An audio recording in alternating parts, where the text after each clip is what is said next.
بسم اللہ الرحمن الرحیم۔ شعراء حضرات اشعار کو اولاد کی طرح بلکہ اس سے بھی زیادہ سینت سنبھال کر رکھتے ہیں۔ کسی کو شعر دے دینا تو تقریباً ناممکن ہے، اور شعر بھی یوں دینا کہ اپنا نام ہی ہٹا دیا جائے، یہ تو بالکل ہی محال ہے۔ لیکن شاعر مشرق نے ایسا ہی کیا۔ کوئی 1 صدی پہلے ڈیرہ غازی خان کے ترین قبیلے سے تعلق رکھنے والے الہداد خان کے ہاں ایک بچہ پیدا ہوا جسے محمد رمضان نام دیا گیا۔ رمضان ہونہار طالب علم تھا، BA کے بعد BT کا امتحان پاس کیا اور بطور انگلش کے استاد کے سرکاری ملازمت اختیار کر لی۔ طبیعت میں فقیرانہ استغنا بھی تھا اور صوفیانہ بے نیازی بھی۔ اعلیٰ تعلیم یافتہ ہونے اور سرکاری ملازم ہونے کے باوجود کبھی دیسی لباس ترک نہ کیا۔ چہرہ سنت رسول صلی اللہ علیہ وآلہ وسلم سے مزین تھا۔ ہمیشہ ہاتھ میں ایک موٹی چھڑی اور کندھے پر بڑا سا رومال یا صافہ ڈالے رکھتے۔ فارسی اور اردو کے شعر کہتے۔ علامہ اقبال کے عاشقوں میں سے تھے۔ ان کے کئی اشعار پہ تضمین کہی جو علامہ مرحوم نے بہت پسند۔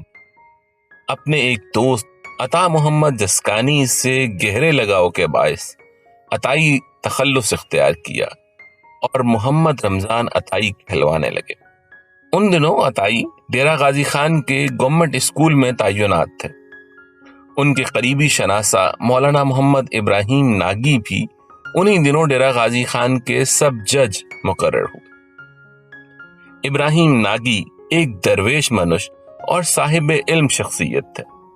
مولانا ابراہیم کو علامہ اقبال سے ملاقاتوں کا اعزاز بھی حاصل رہتا تھا۔ ایک دن ابراہیم لاہور گئے، علامہ سے ملاقات ہوئی۔ واپس آئے تو سرے شام معمول کی محفل جمی۔ علامہ سے ملاقات کا ذکر چلا تو ماسٹر صاحب کا جنوں سلگنے لگا۔ مولانا نے جیب سے کاغذ نکال کر عطائی کو دکھایا۔ یہ علامہ کی اپنی تحریر تھی۔ مولانا کہنے لگے، لو عطائی، علامہ صاحب کی تازہ ربائی سنو۔ پھر وہ ایک عجیب پرکیف انداز میں پڑھنے لگے۔ تو غنی از ہر دو عالم من فقیر، روز محشر عذر ہائے من پذیر، ور حساب امرا تو بینی ناگزیر، از نگاہ مصطفیٰ پنہا بکی۔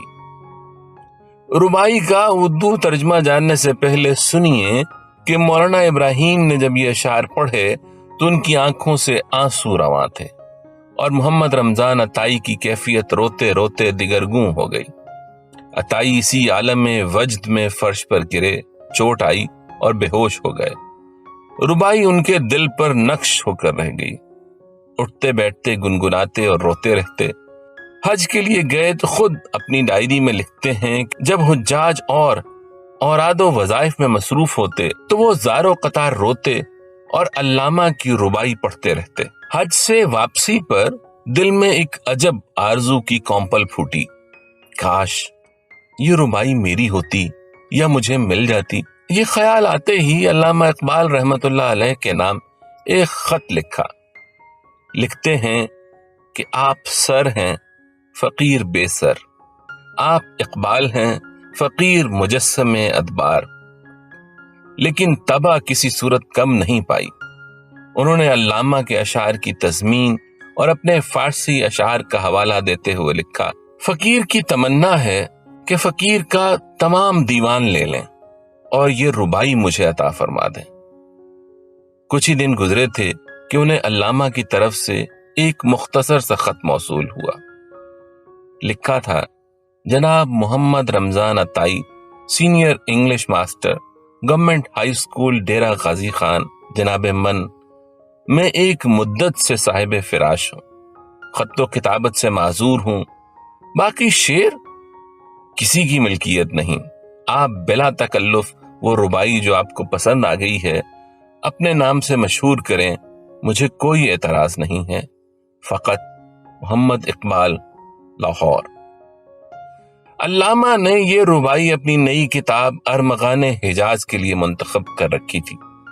عطائی کی نظر کر دینے کے بعد انہوں نے اسے کتاب سے خارج کر کے تقریباً اسی مفہوم کی حامل ایک نئی ربائی کہی جو ارمغان حجاز میں شامل ہے، جس کا مفہوم ہے کہ اے میرے رب، روز قیامت یہ جہان پیر اپنے انجام کو پہنچ جائے اور ہر پوشیدہ تقدیر ظاہر ہو جائے تو اس دن مجھے میرے آقا و مولا کے حضور رسوا نہ کرنا اور میرا نامہ اعمال آپ صلی اللہ علیہ وآلہ وسلم کی نگاہوں سے چھپا رکھنا۔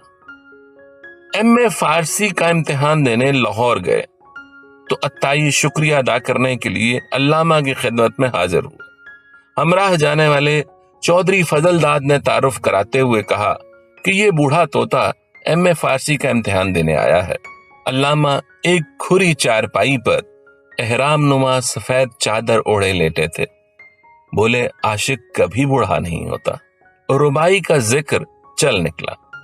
عطائی نے جذب و کیف سے پڑھنا شروع کیا۔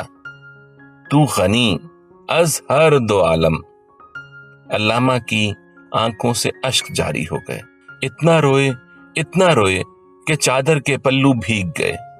آخری ملاقات علامہ کے انتقال سے کوئی 4 ماہ قبل دسمبر 1937 میں ہوئی۔ انہوں نے علامہ سے کہا، سنا ہے جناب کو دربار نبوی صلی اللہ علیہ وآلہ وسلم سے بلاوا آیا ہے۔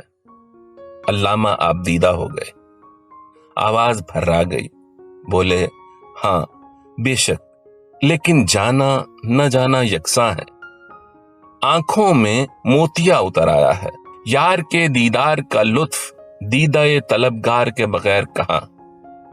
عطائی نے کہا، جانا ہو تو دربار نبوی صلی اللہ علیہ وآلہ وسلم میں وہ ربائی ضرور پیش فرمائیے گا جو اب میری ہے۔ علامہ زارو قطار رونے لگے۔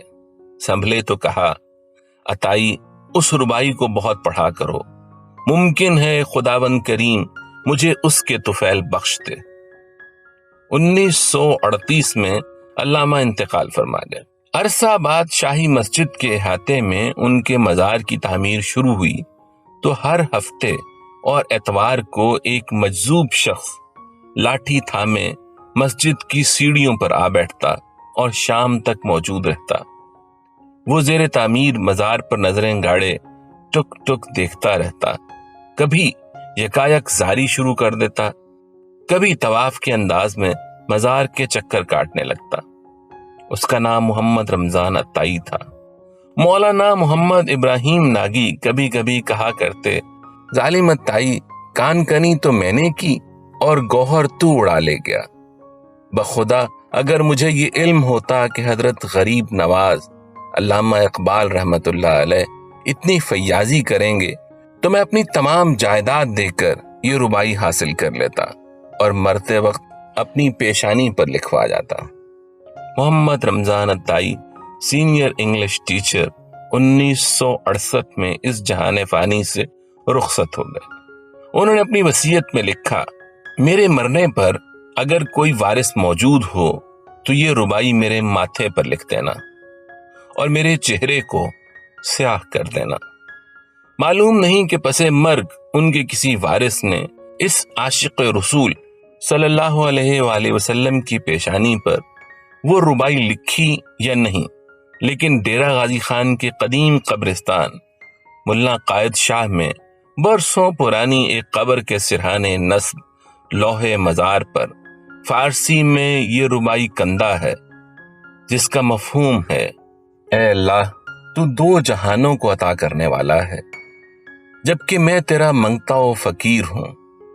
روز محشر میری معذرت کو پذیرائی بخش کر قبول فرمانا اور مجھے بخش دینا، اور اگر پھر بھی میرے نامہ اعمال کا حساب ناگزیر ہو تو پھر اے میرے مولا اسے میرے آقا محمد مصطفیٰ صلی اللہ علیہ وآلہ وسلم کی نگاہوں سے پوشیدہ رکھنا، کیونکہ میں ایک گناہگار امتی کی حیثیت سے اپنے آقا کا سامنا کرنے کی ہمت نہیں رکھتا۔